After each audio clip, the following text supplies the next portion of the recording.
Hello everyone, good morning, welcome to the channel beautiful জার্নির একটা নতুন ব্লগে সবাইকে জানাই স্বাগত। আশা করছি তোমরা সবাই খুব ভালো আছো, আমরাও খুব ভালো আছি। আর আজকের ওয়েদারও খুব ভালো, টেম্পারেচার একদম একটা সুদিং টেম্পারেচার, তার সাথে হাওয়া বা ঠান্ডা কোনোটাই নেই। আগের ব্লগে আমি শেয়ার করেছি রিওর পেরেন্ট টিচার মিটিং ছিল, ওর একটা টার্ম শেষ হয়েছে তারপর ফিরে এসে আর বলা হয় নিজের টিচার ওর সম্বন্ধে কী বলেছে। আর আমার একজন সাবস্ক্রাইবার বন্ধুও জিজ্ঞেস করেছে যে রিওকে ওর টিচার কি বললো। আজকে রিওর টিফিন প্যাক করতে করতে তোমাদের সাথে শেয়ার করি কি বলেছে কালকে উনি। আজকে রিওকে টিফিনে এগ রোল বানিয়ে দিচ্ছি। বাড়িতেই হাতে গড়া রুটির নিচি কাটা ছিল, সেটা রুটির মতো বেলে নিয়ে অল্প করে তেল দিয়ে সেঁকে নিচ্ছি। তারপর ডিম দিয়ে যেমন এগ রোল বানায় সেরকম বানিয়ে নেব, আর ভেতরে একটু দই আর টমেটো সস দিয়ে একটা স্প্রেড বানিয়ে নিয়ে ওটা দেব। তার মধ্যে দেব একটু চিকেনের টুকরো, লেটুস, ব্যাস আর কিছু না। তো কালকে যখন গেলাম আমি আর ওর বাবা, উনি তো ভীষণ এক্সাইটেড ছিলেন, আগেই বলেছি। উনি বললেন রিওর ক্লাসের মধ্যে সব থেকে চুপচাপ বাচ্চা, ভীষণ কেয়ারিং।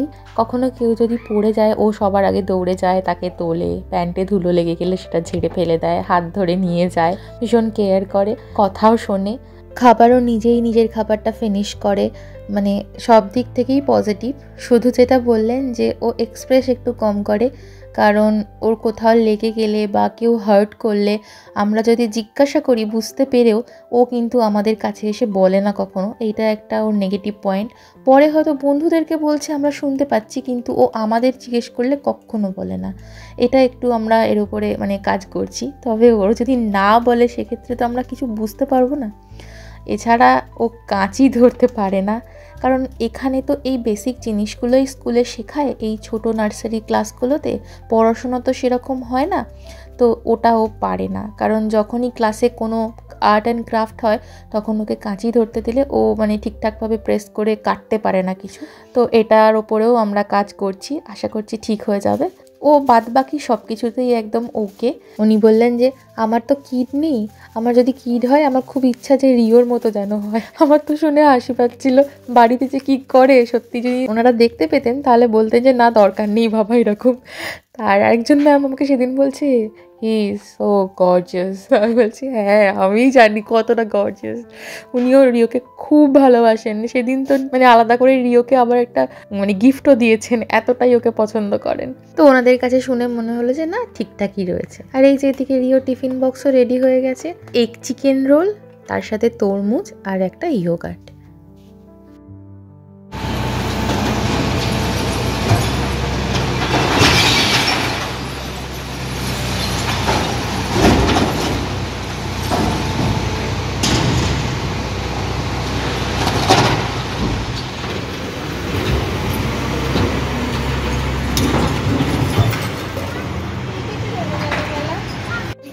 Rio tata,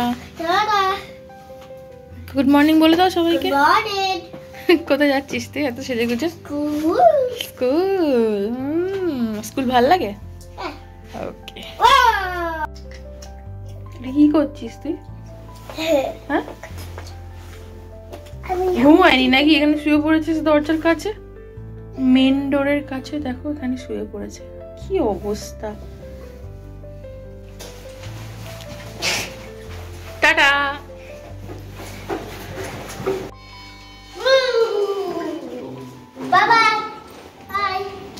tata.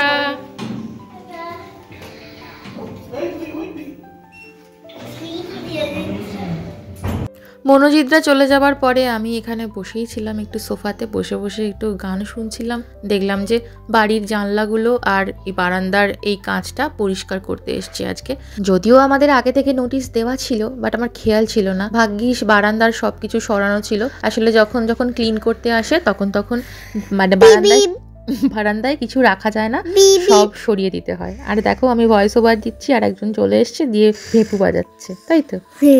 তো এইগুলো আমাদের মোটামুটি 3 থেকে 4 মাস ছাড়া ছাড়াই একবার করে ক্লিন করে জানলা আর বারান্দার এই কাঁচগুলো, বাইরের দিকটা। কিন্তু জীবনের কতটা ঝুঁকি নিয়ে এনারা এই কাজগুলো করেন। আর এই জানলাগুলো ক্লিন করতে পার ঘন্টায় ওনারা চার্জ করেন, কেউ 20 পাউন্ড থেকে 30 পাউন্ডের মধ্যে, আর ম্যাক্সিমাম হলে 40 থেকে 50 পাউন্ড। কেউ আবার প্রতি জানলা হিসাবেও কিন্তু চার্জ করেন, সেটা ওই 3 পাউন্ড থেকে 7 পাউন্ড। ইন্ডিয়ান কারেন্সিতে 1 পাউন্ড মানে 100 টাকার মতো পড়ে। তো এবার হিসাব করে নাও। তবে আমাদের কিন্তু কোনো পয়সা পেমেন্ট করতে হয় না, এটা আমাদের যে অ্যাপার্টমেন্ট সোসাইটি রয়েছে সেখান থেকেই কিন্তু ওই 3-4 মাস ছাড়া ছাড়া ক্লিন করায়।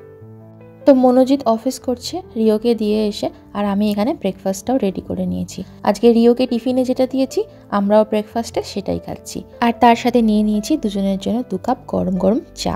ব্রেকফাস্টের পরে একটা বিশাল বড় কাজ আছে, সেটাই করব। তার আগে ঝটপট করে ব্রেকফাস্ট করি, আর লাঞ্চেরও প্রিপারেশন নিতে হবে, কারণ আজকে শুক্রবার মনোজিৎ বাড়িতে আছে আর রিও ফিরে এসে খাবে, সেই জন্য আজকের দিনে আমি লাঞ্চটা বানাই। তো বড় কাজ হচ্ছে এই যে, আগের সপ্তাহে উইকেন্ডে গিয়ে একটা গোটা ইলিশ মাছ নিয়ে এসেছি। ওজন হবে 1 কিলো 300 গ্রামের মতো, আর এটার পার কিলো দাম নিয়েছে 13.5 পাউন্ড, মানে ওই আমাদের ইন্ডিয়ান কারেন্সিতে 1350 টাকা করে কিলো। সেই ছোট্টবেলা থেকে মামাদের পুকুরে যখন মাছ ধরতো, দিদা মাছ কাটতো আর আমার দেখতে খুব ভালো লাগতো।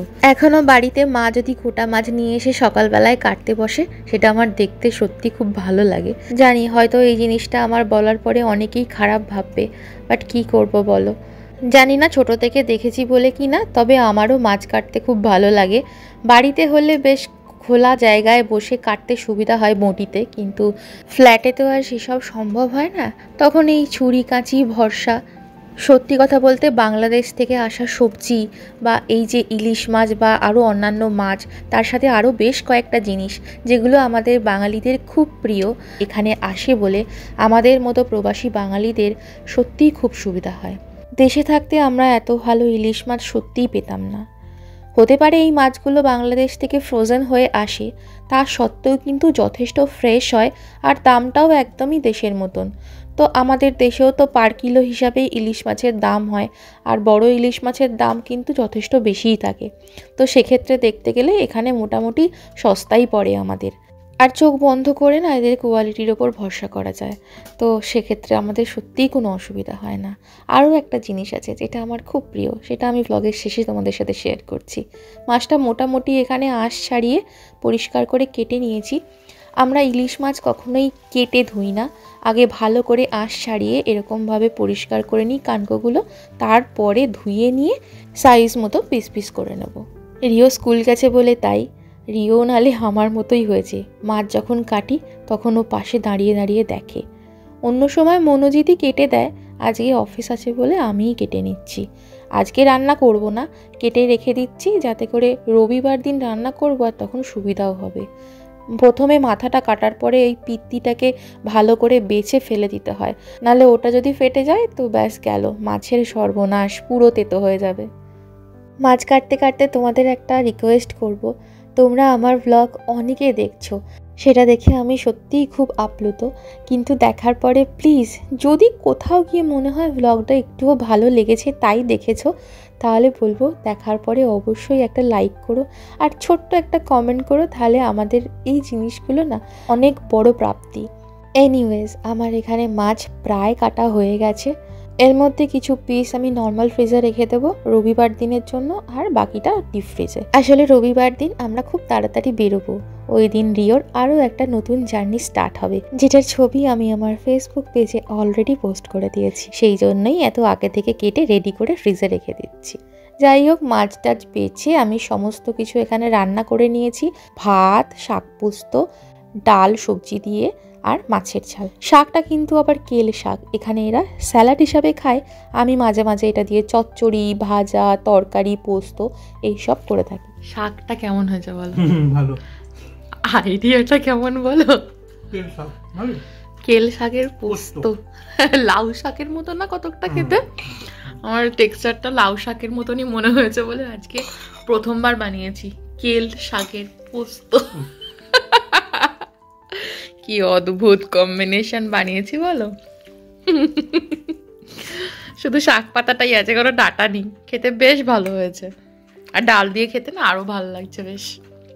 সন্ধে হয়ে গেছে, তো খুব খিদে পেয়েছে বলে এখন মুড়ি খাবো।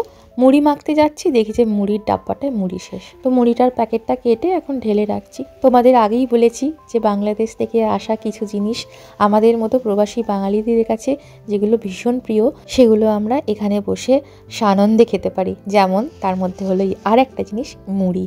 আর এই মুড়িটা আসে কিন্তু ঢাকা, বাংলাদেশ থেকে। মুড়ির প্যাকেটের গায়েই কিন্তু লেখা থাকে, আর তার জন্যই কিন্তু প্যাকেটের গায়ে দেখো বাংলায় লেখা আছে মুড়ি। এটা আজগা কোম্পানির মুড়ি, আর এটা 1 কিলোর প্যাকেট। মুড়ির দামটা অনেকটাই বেশি দেশের থেকে, কিন্তু মুড়ির কোয়ালিটিটা ভালো। আর আমরা যেরকম দেশে মুড়ি খাই সেরকমই লম্বা লম্বা চালের মুড়ি। এটা 250, 500, 1 কিলো 3 ধরনের প্যাকেটেই পাওয়া যায়। 250 গ্রামের দাম নেয় 99 পেন্স, 500 গ্রামের দাম 1.79 পাউন্ড মানে 180 টাকা, আর 1 কিলোর দাম নেয় ওই 3.29 পাউন্ড মানে ওই 350 টাকার মতো। তো বুঝতেই পারছো দামটা খুবই বেশি, কিন্তু পাওয়া তো যায় এত ভালো মুড়ি, এটাই অনেক বড় কথা। তাই আমাদের বাড়িতে মোটামুটি সবসময় মুড়ি অ্যাভেলেবেল পাওয়া যায়, আর আমরা মুড়ি খেতে খুব ভালোবাসি, স্পেশালি আমি।